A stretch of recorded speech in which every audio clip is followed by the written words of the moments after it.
Bueno, soy Florentino Romero y la charla se titula Lo que Agile y Scrum no nos dicen y te gustaría saber.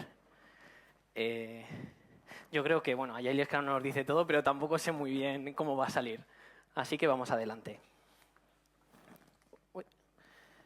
Bien, lo primero de todo, respetar porque lo que me ha traído hasta aquí o porque estoy aquí. Y lo que me ha traído hasta aquí al final son las personas e interacciones que he tenido durante estos últimos 3-4 años. Durante estos últimos 3-4 años he tenido la brillantísima o la gran oportunidad de poder conocer muchísima gente que me ha ido enseñando. Pero no quizás ellos, sino porque yo estaba de alguna forma preparado para cuestionarme lo que me estaban diciendo y lo iba introduciendo dentro de mí. Mi nombre es Florentino Romero.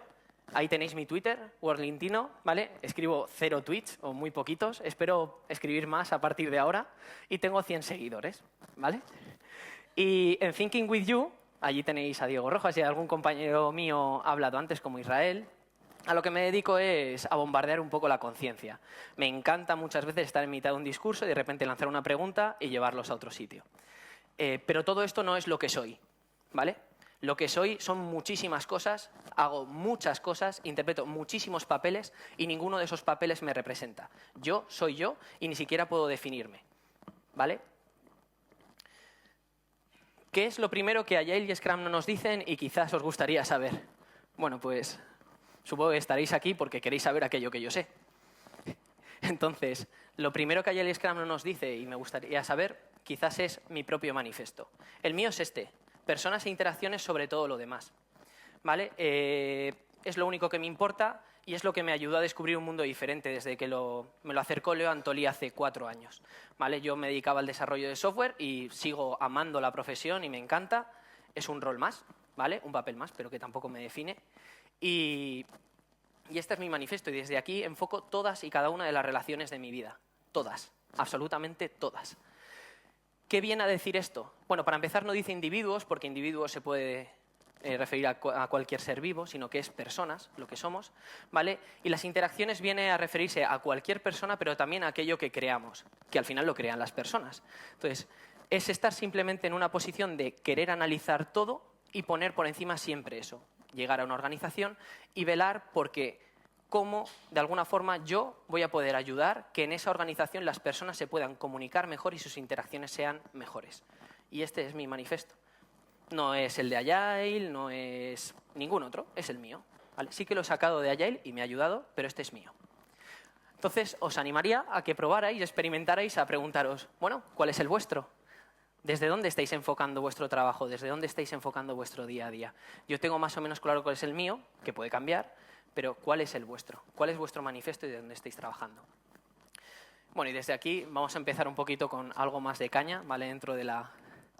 Lo primero, algo que he ido viendo en los equipos y que me parece que Agile y Scrum, o que muchas veces malinterpretamos o que nos puede llevar a equívoco, es que no veo la retrospectiva como la reunión de la mejora continua, ni siquiera como la del aprendizaje continuo. Sí que puede suceder aprendizaje continuo y mejora continua, pero me ha ocurrido muchísimo en los equipos que de alguna forma llegamos a la retrospectiva esperando, ¿vale?, que allí surja la mejora, ¿no?, y el aprendizaje.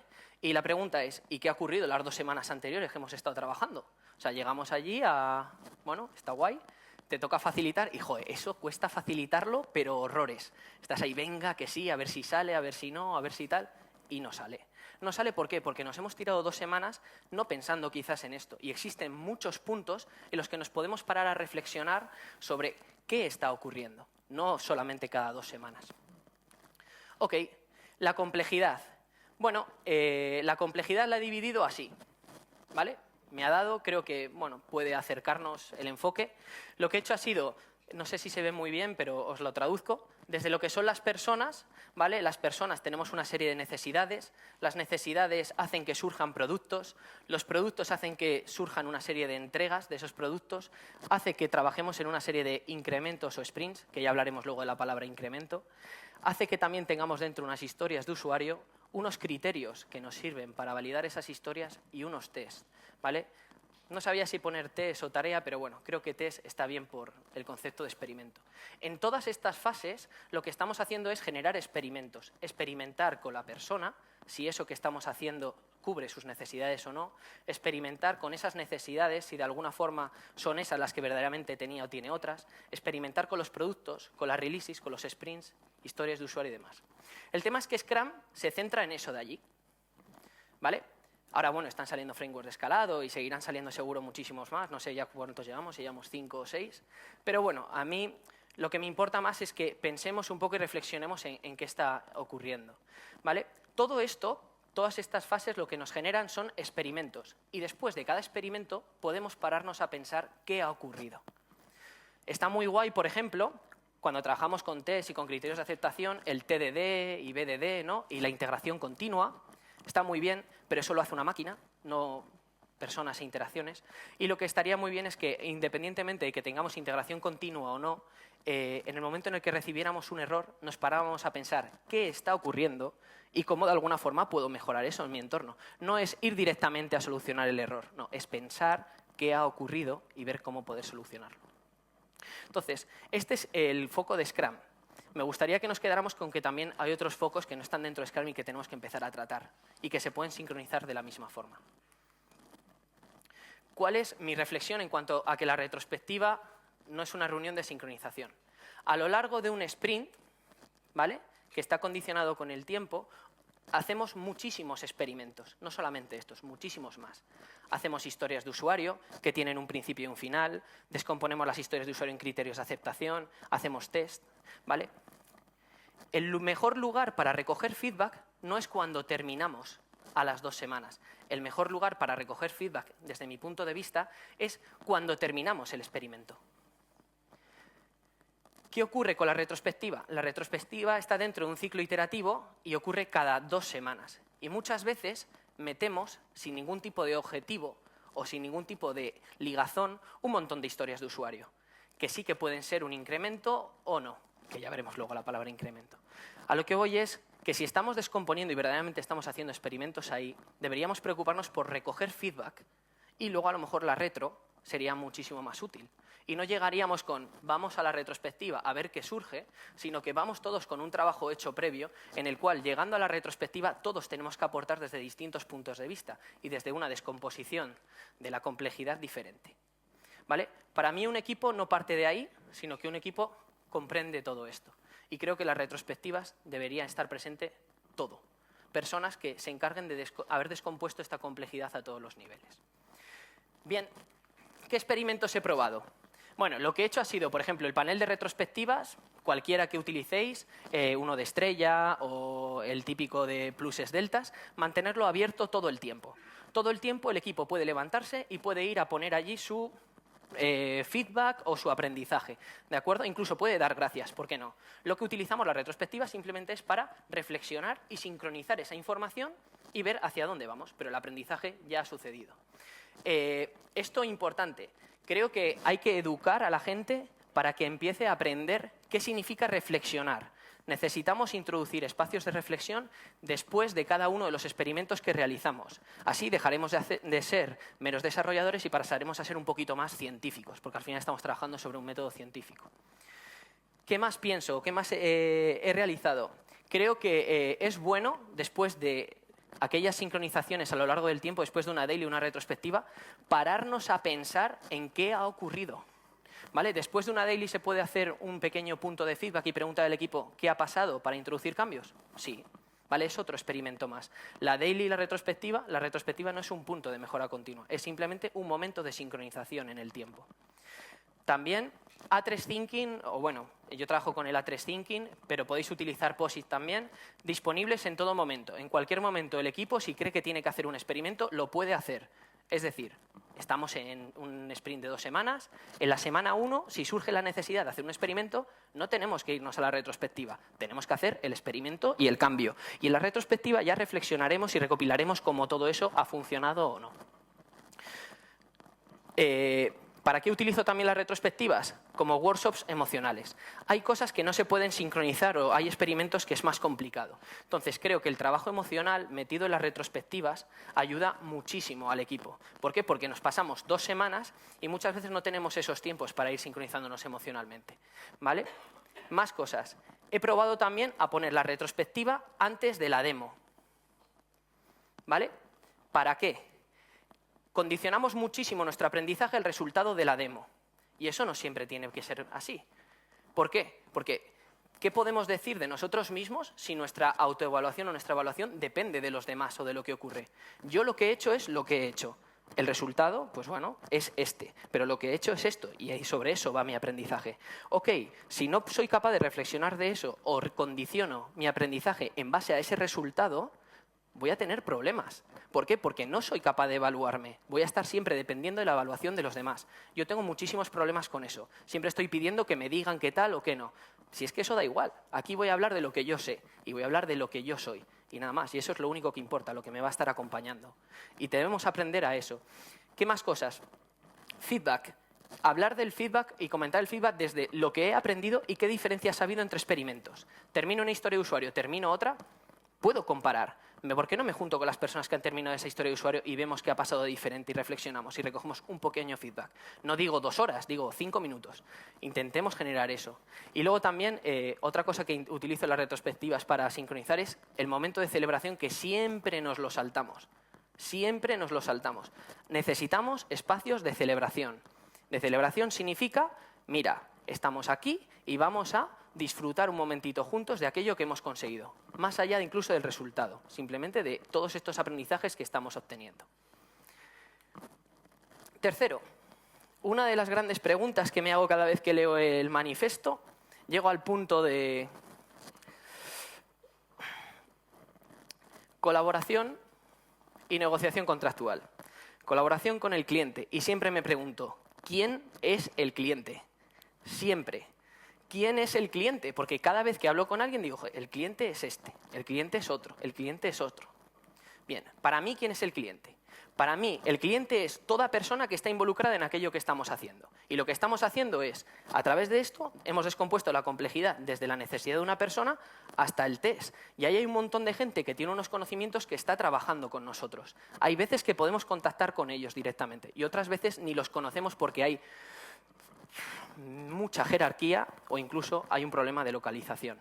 Para mí el cliente somos todos, desde la persona que está allí hasta la persona que está aquí, no solamente ese cliente final. Y si no somos capaces de trabajar con las personas que nos mantienen alrededor, creo que va a ser muy complicado dar un buen servicio al cliente. Que lo daremos, pero será algo muy irreal en mi forma de ver. ¿Qué me parece interesante del tema de las relaciones y a la hora de hablar de clientes? Cuando hablamos de clientes necesitamos un contrato y una negociación. Y muchas veces estamos acostumbrados a los contratos físicos, ¿no? Pues para mí existen otro tipo de contratos, ¿vale? Que no son tanto los físicos, que van más en aquello que se nos queda dentro en el momento en el que interaccionamos con alguien, ¿no? O en el que interaccionamos con un producto. Para mí un contrato simplemente define una serie de reglas de interacción y desde ahí he generado 3 clasificaciones ahí chiquititas. Supongo el contrato explícito, ¿vale? Que nos forzamos a hacerlo quizás en un documento que tiene una serie de cláusulas. Un contrato tácito, ¿vale? El contrato tácito es aquel que nos surge simplemente a través de una comunicación. Me comentaba, por ejemplo, ayer mi hermana el hecho de que, bueno, había tenido un problema con una profesora, ella había intentado actuar de una forma y la otra le había echado una bronca. Bien, después de esa interacción surge, ya tenemos un pequeño contrato interno que nos hace trabajar la próxima vez que interaccionemos con esa persona desde un punto de vista que no es el empezar de cero. Vamos acumulando esos contratos de interacción. Entonces, es necesario saber que eso está ocurriendo y es necesario también renovar esos contratos, no solamente los contratos explícitos. Pero luego también, reflexionando un poco, me doy cuenta de que no solamente tenemos esos contratos explícitos, sino aquellas interpretaciones que hacemos de los contratos tácitos. Muchas veces nos pasa cuando estamos trabajando o me pasa, cuando estoy trabajando con equipos y demás, mi contrato dice una cosa y luego verdaderamente estoy haciendo otra. Pero esto, ¿por qué me viene también llevado? Si yo me baso en mi manifiesto, mi contrato puede decir lo que sea. Yo me debo a las personas e interacciones y desde ahí trabajo. Y mi contrato, si de alguna forma en algún momento tiene algún conflicto, me esforzaré en renovarlo. ¿Por qué? Porque yo tengo muy claro desde dónde estoy trabajando. Entonces, no me gustaría tener un conflicto entre aquello que es tácito y explícito. Me gustaría simplemente que tuviéramos en cuenta cada cuánto, de alguna forma, revisamos nuestros contratos y a qué nivel estamos envueltos. Porque dependiendo a qué nivel estemos envueltos y qué queremos entregar dentro de esa relación juntos, debemos revisarlos en un tiempo determinado o en otro. No es lo mismo contratar a una empresa de software que quiera trabajar con Agile que a lo mejor contratar a una persona que nos suministre botellas de agua.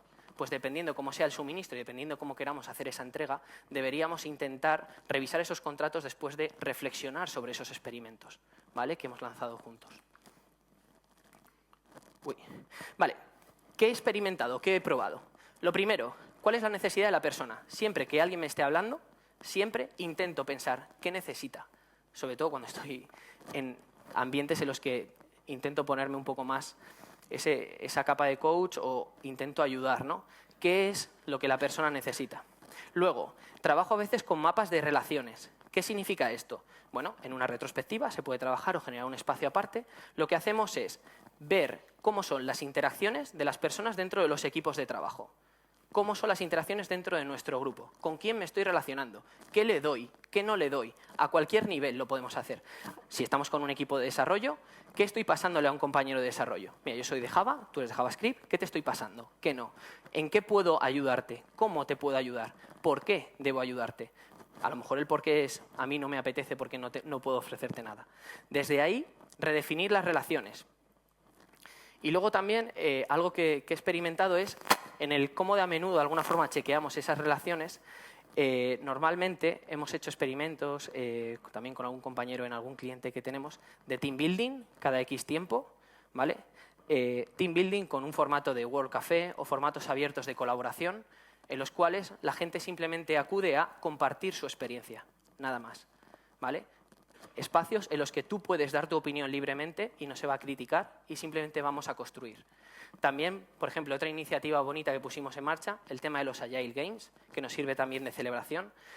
Era una iniciativa, hacíamos los lunes por la mañana, para que la gente intentara conectar con aquella gente que no podía. En un entorno en el que había personas externas e internas, en el que el día a día no podían de alguna forma sincronizarse demasiado bien personalmente, intentamos introducirlo. También luego tema de coaching y sobre todo las comunidades de práctica, que es algo que, bueno, tampoco he realizado demasiadas, únicamente 2, pero me gustaría continuar con eso. Creo que favorecería mucho. Otra cosa que Agile y Scrum no nos dicen, no nos dejan muy claro, es las aproximaciones al trabajo en equipo. Scrum y Agile, sobre todo Scrum, nos comenta que enfocamos el trabajo desde lo incremental e iterativo. Pero bueno, vamos a ver qué significa esto. Voy a poner una pequeña transparencia y me gustaría hablarlo. Vale, hablamos muchas veces de que cuando trabajábamos en cascada, lo que hacíamos era de forma predictiva. ¿Bien? Y eso quizás no es del todo cierto, ¿vale? Trabajábamos de forma predictiva y sí que existía un feedback, pero claro, era tan a largo plazo que quizás no existía. En muchos proyectos no existía ningún tipo de feedback, ¿para qué nos vamos a engañar? Pero en algunos sí que existía ese post-mortem o eso que podíamos tener detrás, ¿no? Entonces, ¿de qué me he dado cuenta un poco? Bueno, lo primero es que en Agile y Scrum lo que hacemos es hacer predicciones, pero a muchísimo menos corto plazo. Trabajamos con releases, con sprints, con, de alguna forma, productos que a lo mejor tienen una duración 2, 3, 4, 5 años, dependiendo del cambio de necesidad, ¿vale? Pero siempre estamos trabajando desde la predicción. Siempre hacemos un feed forward que, de alguna forma, lo que nos permite es lanzar el experimento. ¿Qué hacemos luego? Luego trabajamos de manera lineal. Luego estamos enfocados completamente en nuestra tarea y desde ahí vamos avanzando ¿hasta cuándo?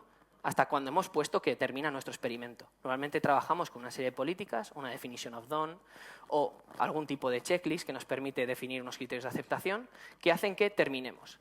Ok, eso es un experimento y un experimento tiene una componente de predicción de aquello que va a ocurrir. En nuestra vida lo hacemos continuamente, ¿vale? Lo que sí que nos hemos incluido en Agile y deberíamos meternos, creo, a sangre, y yo por lo menos siempre lo hago, es el hecho de introducir la componente de feedback. La componente de feedback es la que nos va a ayudar de alguna forma a generar nuevos experimentos y poder aprender. Bien, luego hablamos de lo incremental. ¿Qué opino de lo incremental? Bueno, cuando algo decimos que va a incrementar, es que damos por hecho que va a aumentar algo, que de alguna forma vamos a aumentar el valor y demás. Cuando estamos trabajando desde ahí, estamos generando unas expectativas que seguramente no podamos cumplir. En el mismo instante en el que lanzamos una predicción, es diferente al momento en el que conseguimos hacerlo. Yo, por ejemplo, pienso en me voy a comprar un coche dentro de 2 años y el coche que tengo en la cabeza va a ser diferente al que me compre en 2 años. Y no sé si lo voy a conseguir en 2 años, ni sé lo que voy a conseguir. Pero lo que sí que es cierto es que estamos lanzando un experimento y que vamos a intentar aumentar. Lo que sí siempre aumentamos es nuestro aprendizaje. No sabemos de qué manera vamos a aumentar el valor, ni siquiera sabemos de qué manera vamos a aumentar el producto. Vamos a trabajar sobre una serie de cosas, pero lo que nos dan estos enfoques nos permite lanzar predicciones a corto plazo y si somos buenos recogiendo feedback, podemos adaptarnos muchísimas más veces que el resto. El enfoque modular. También hablamos muchas veces de que Agile o Scrum no son modulares. Sin embargo, por ejemplo, sí que utilizamos algo que se llaman spikes. ¿Qué es un spike? Bueno, pues el spike es aquel experimento que a lo mejor lanzamos poquito en paralelo a nuestra entrega de software o a nuestro día a día, que hemos detectado a lo mejor algo de riesgo o creemos que no sabemos muy bien, tenemos cierta incertidumbre sobre él, y lo que hacemos es paquetizar algo pequeñito y lanzamos un experimento en paralelo que nos permite recoger feedback para incorporarlo dentro de nuestro producto. De todos modos, también cuando estamos trabajando, nunca trabajamos de manera incremental. Cuando estamos trabajando de manera experimental, trabajamos de una manera modular. Cada persona trabaja con una tarea determinada y lo que sí que intentamos es integrarla cuanto antes. Pero estamos trabajando con un enfoque modular. Y por último, quería comentar un poco el enfoque iterativo. De lo que me he dado cuenta un poco con lo iterativo es que está relacionado con el tiempo. Y eso no está en los experimentos, nunca sabemos cuándo van a terminar. ¿Qué nos dice esto? Que utilicemos aquello que estamos utilizando de forma iterativa, aquellos pasos que estamos dando para sincronizar la información, pero que no condicionemos los experimentos. Un experimento termina cuando tiene que terminar y en ese momento es cuando debemos recoger feedback. No condicionemos eso a las 2 semanas o a las 4 semanas de sprint. Si hay cosas que no pueden estar dentro de 2 semanas, desde mi punto de vista, no deberían estar dentro de 2 semanas. Hay cosas que no se pueden descomponer muchas veces. Bueno, pues si no se puede descomponer, no pasa nada. Lo pasamos a otra y en ese momento hacemos una pequeña sincronización de cómo nos encontramos, desde mi punto de vista. ¿Qué experimentos he hecho? Bueno, lo primero, tener mucho cuidado con las predicciones y poner mucha atención al feedback y a lo experimental. Intentar educar a los equipos desde lo que es el ser Agile Coach o desde el coaching o desde donde queráis, cómo recoger feedback de lo que están haciendo, de sus tareas y cómo lo pueden integrar con sus compañeros de una forma sencilla. Siempre que estéis hablando y alguien os diga esto va a ocurrir, intentad preguntar, vale, ¿cómo lo voy a validar? ¿Cómo lo voy a validar? Importante. Luego, no me gusta usar para nada la palabra incremental.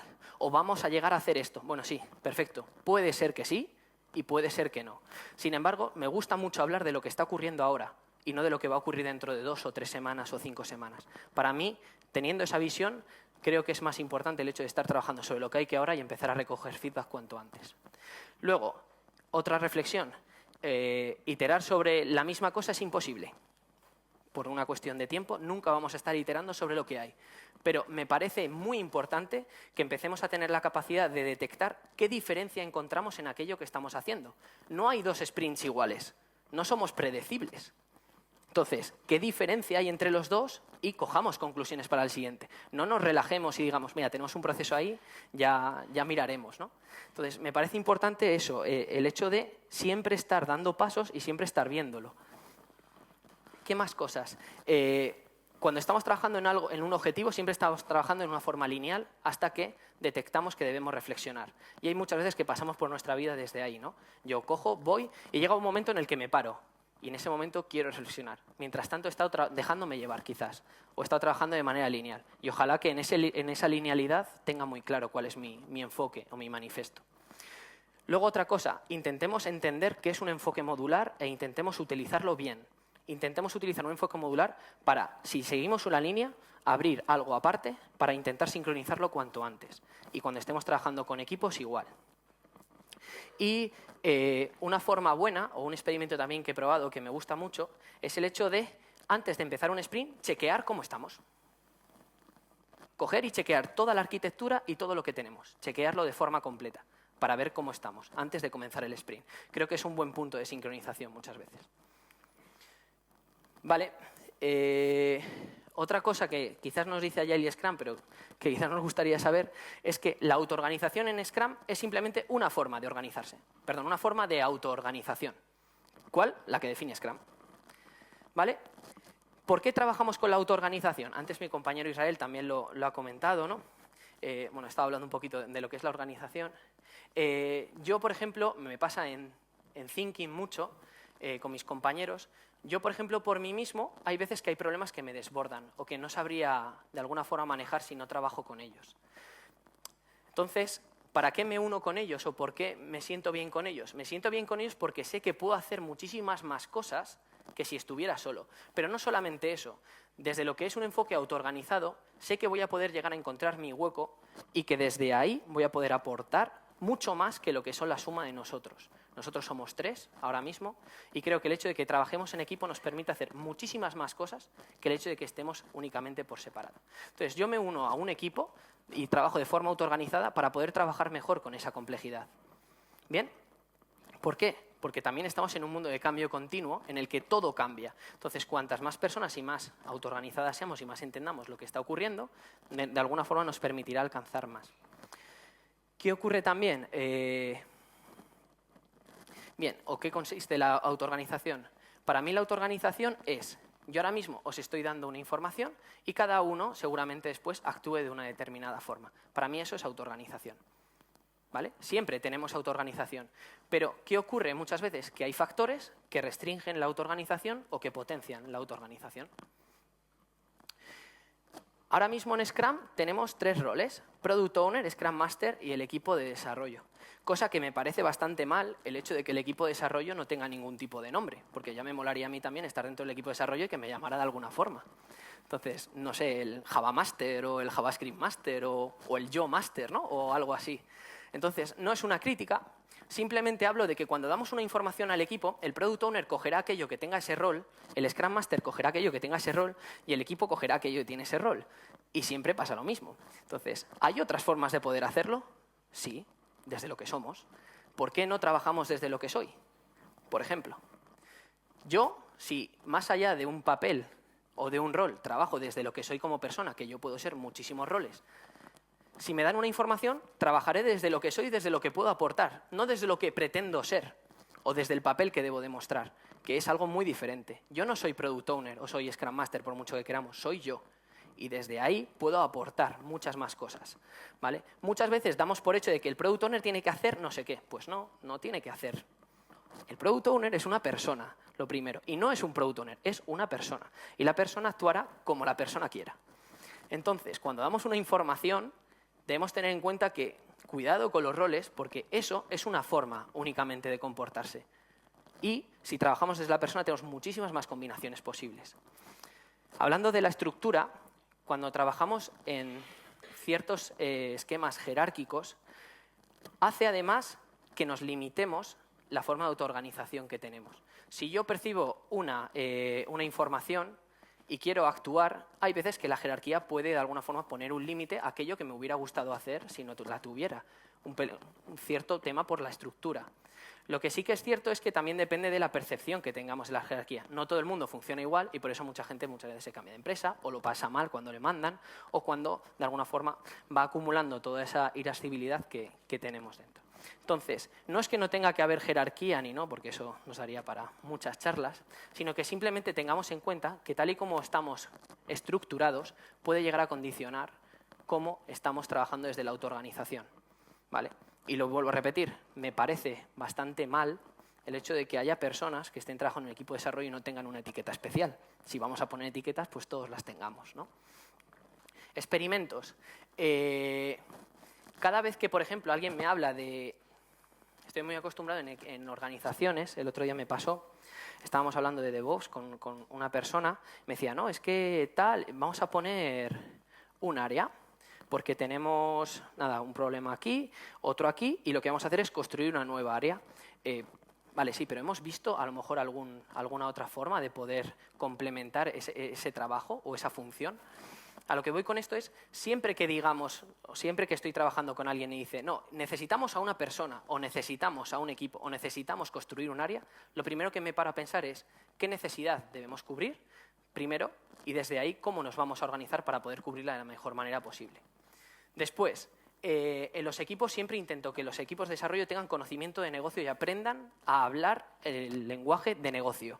Creo que es muy importante para que todo el mundo esté hablando desde un mismo paradigma. Y el lenguaje de negocio está más cercano de la necesidad de la persona. Y creo que es muy importante. ¿Cómo lo hago? Bueno, pues simplemente de manera literal, forzando muchas veces y cortando ciertas conversaciones para que hablen desde ahí. También con workshops de criterios de aceptación o con la definición en parejas de las historias de usuario. ¿Vale? También algún otro tema, pero sobre todo eso. Luego, todo el equipo debería ir a las retrospectivas, ¿vale? Y cuando hablo de esto debemos intentar generar el mayor número de espacios en el que todo el equipo pueda hablar el mismo lenguaje. Y debemos cuidar que en esos espacios haya un cierto nivel de igualdad.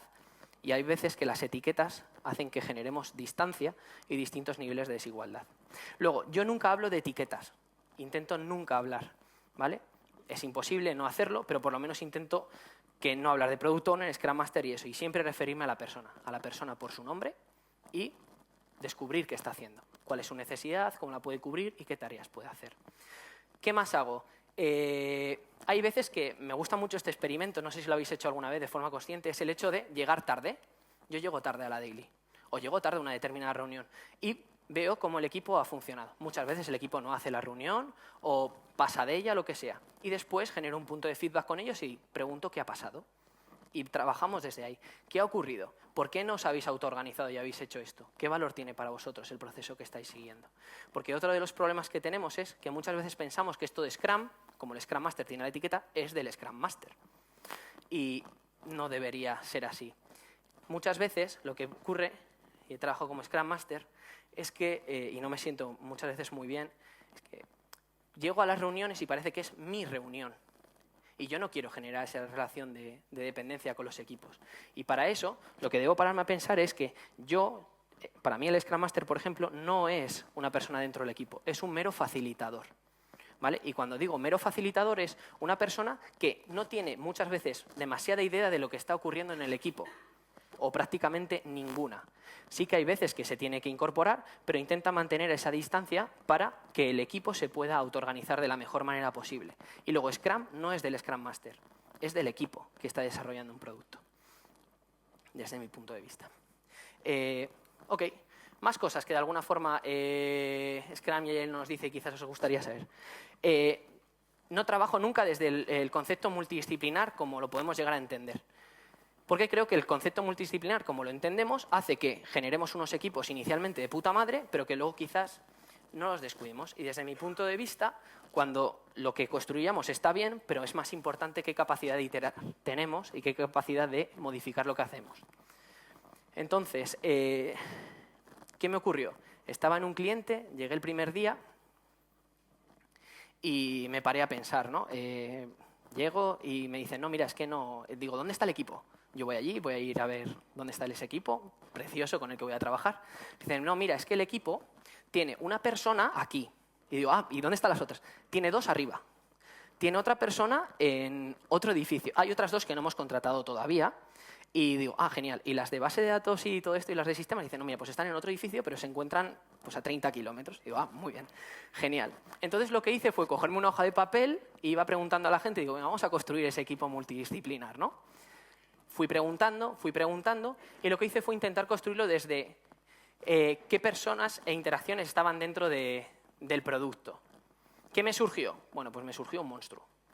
Tenía allí, siempre trabajo con grandes organizaciones, y lo que tenía era que había unas 60 personas, y no había contabilizado todas, que estaban dentro de ese producto y que desde mi concepto de equipo estaban ahí. Y me pregunté, ¿verdaderamente necesitamos a todas estas personas? Sí, hombre, necesitarlas las necesitamos porque forman parte de la organización, pero están aportando todo lo que pueden. Desde mi punto de vista, tenemos 2 aproximaciones para generar y cuidar a los equipos multidisciplinares. Una es coger y verdaderamente pararnos a pensar en qué es un equipo multidisciplinar en mi organización, ligarlo a el software, el producto, la necesidad o la persona, dependiendo de eso seguramente tengamos más conocimientos para ese equipo multidisciplinar, y generarlo. Yo el ejercicio que hice fue cogerme 3 folios, así, y ir apuntando persona por persona quién era la que estaba interviniendo en el proyecto. ¿Esta importa para el proyecto? Sí. ¿A esta le llamo para que me valide? Sí. Esta está dentro también del equipo. Esta también, esta también. Y tendréis un conjunto de funciones que de alguna forma tiene ese equipo en esa organización. Pero otra forma es el hecho de, una vez sabidos aquellos conocimientos que hacen falta y aquellas habilidades que hacen falta de ese equipo, es pensar en cuánto tiempo podemos construir un equipo de más o menos 7 más menos 2 personas con todas esas habilidades. Es más, una startup, muchas veces, siempre me paro a pensar en lo mismo, es una startup cuando empieza, joder, pues no necesita tener 700 personas dentro para hacer un producto. Ellos tienen prácticamente todas las habilidades y trabajan más o menos bien. Eso sí, podrán entregar más o podrán entregar menos. Lo que sí que es cierto es que están motivados por intentar sacar la startup adelante. Entonces, desde ahí, joder, ¿por qué las organizaciones no tenemos esas personas que van preocupándose por qué conocimientos tener y van creciendo? Pero, sin embargo, tenemos un montón de personas que tienen pequeños conocimientos que nos van validando, muchos incluso repetidos, que sí que son necesarias las personas, pero quizás no están aprendiendo al ritmo que debieran. Y creo que lo que necesitamos no son equipos multidisciplinares, sino son personas multidisciplinares. Personas que se preocupen de qué aprendizajes necesita y qué conocimientos necesita la organización y de alguna forma vayan obteniéndolos. Desde ahí también me surge la pregunta muchas veces de ¿qué conocimiento es mejor? Porque al igual que con los roles surge ciertas distancias, con los conocimientos nos pasa lo mismo. Y qué casualidad que siempre en las organizaciones normalmente la gente de desarrollo está abajo, pero porque pensamos que está abajo. Entonces, ¿qué tendrá Java, JavaScript? Que es una pregunta que me hago, o cualquier otro conocimiento de desarrollo, que hace que siempre estemos debajo. ¿Es mejor el conocimiento de Java y JavaScript que el conocimiento de negocio? ¿O el de recursos humanos? ¿Qué diferencias hay entre esos conocimientos que nos hacen posicionarlos de una determinada forma? Yo concibo los equipos desde ahí, desde el hecho de que necesitamos unos conocimientos para generar algo lo más cercano a cubrir la necesidad de la persona. Y no entiendo qué diferencias puede haber. Creo que todos son válidos y lo que importa es cómo los desarrollamos y cómo los aprendemos. Y la importancia, me gusta mucho siempre remarcar que debemos tener una actitud emprendedora. Vale, ¿qué experimentos he generado? Bueno, suelo generar a veces paneles en los que descubro o pregunto qué conocimientos harían. Vale, ¿se me escucha? Vale, voy a intentar pasar, me han comentado ya lo de los 2 minutos, voy a intentar pasar rápido. Experimentos que he hecho. Bueno, generar panel en el que de alguna forma los conocimientos de las personas están arriba, las personas a la izquierda y la gente se posiciona más o menos del 1 al 5 en cuanto a esos conocimientos. Luego tienen la posibilidad de reposicionarse en base a los conocimientos que tienen sus compañeros y lo que hacen es pensar en quién se pueden apoyar para poder obtenerlos. Y además es un buen reflejo, yo creo, de una foto en la cual vemos esos conocimientos que son necesarios para el producto y mucha gente no puede tener o no tiene. El tema de la autoformación, comunidades de práctica nuevamente. Y luego también el hecho de cambiar el concepto de no busquemos personas para una determinada función, sino busquemos personas que tengan el mayor número de funciones posibles y que las tengan desarrolladas, ¿vale? Más allá de que tengan conocimiento o no organizacional. Y luego el hecho de mantener a los equipos juntos y valorar las sinergias que están dentro y cómo de alguna forma se han organizado. Vale, con esto prácticamente termino. Y es que creo que lo que nos hace mejor como equipo no son los conocimientos y no es lo que soy y no son mis objetivos, sino es la interacción de todo ello. De poco valdrían los conocimientos si no intentamos aprender de ellos y generar una habilidad verdadera sobre ello. De poco serviría lo que soy dentro de un equipo si no interacciono con mis compañeros y no busco esa afinidad. Y de poco serviría seguramente mis objetivos si no los contrasto con los de mi equipo continuamente e intento que esos objetivos míos se puedan cubrir dentro de los del equipo. Creo que también afecta el espacio y el tiempo, ¿vale? Quizás dentro de la charla no me da demasiado tiempo. Y ¿qué celebrar? Bueno, dentro de los equipos me gusta siempre celebrar y intento que se haga el hecho de que estamos aquí por un objetivo, estamos juntos y estamos aprendiendo.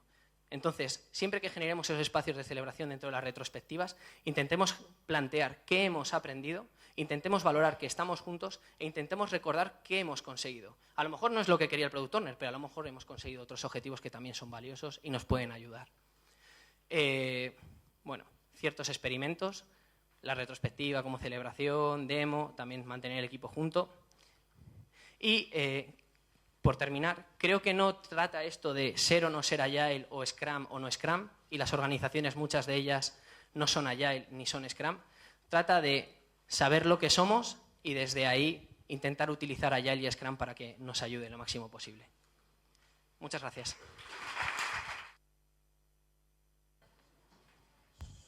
Has hablado de sincronización emocional durante el reto y me gustaría que hablaras un poquito sobre eso. Lo que hago, por ejemplo, es, me gusta mucho una dinámica que hacemos a menudo, es el mapa emocional. ¿Vale? Lo que hacemos es comenzar la retro, en vez de recordando aquello que ha ocurrido desde los eventos, aquello que ha ocurrido desde las emociones. ¿Qué emociones han ocurrido en 2 semanas? Entonces lo que hacemos es, el equipo las va colocando, las posiciona sobre el suelo y generamos distintos espacios en los que la gente se puede ir colocando y hablar sobre esa emoción y sacar todos los hechos que ha habido. Desde ahí damos luz a la emoción y trabajamos sobre cómo podemos abordarla. ¿Vale? ¿Más preguntas? Sí. Hablabas de ¿cómo se llama?, de reclutar a gente multifuncional. ¿Dónde encuentras esos unicornios? O sea, no existen esos unicornios como tales si los buscamos como algo completo, pero sí que existe un paradigma un poquito mejor del que tenemos. No es el hecho de no buscar gente de Java, ¿no?, o de JavaScript, sino a lo mejor darnos cuenta de que si buscamos algo con conocimientos de Java y de JavaScript nos puede aportar algo más. Y es un pasito más dentro de buscar esa persona multidisciplinar. Y luego también es muy importante, y algo que siempre doy valor en las entrevistas, es que preguntemos aquello que hacen fuera y si lo que hay fuera les sirve también para el trabajo, porque no entiendo lo que es la diferencia entre la vida personal y la profesional. Vale. ¿Más cosas? ¿Alguna pregunta? ¿Más? Bueno, pues muchísimas gracias a todos.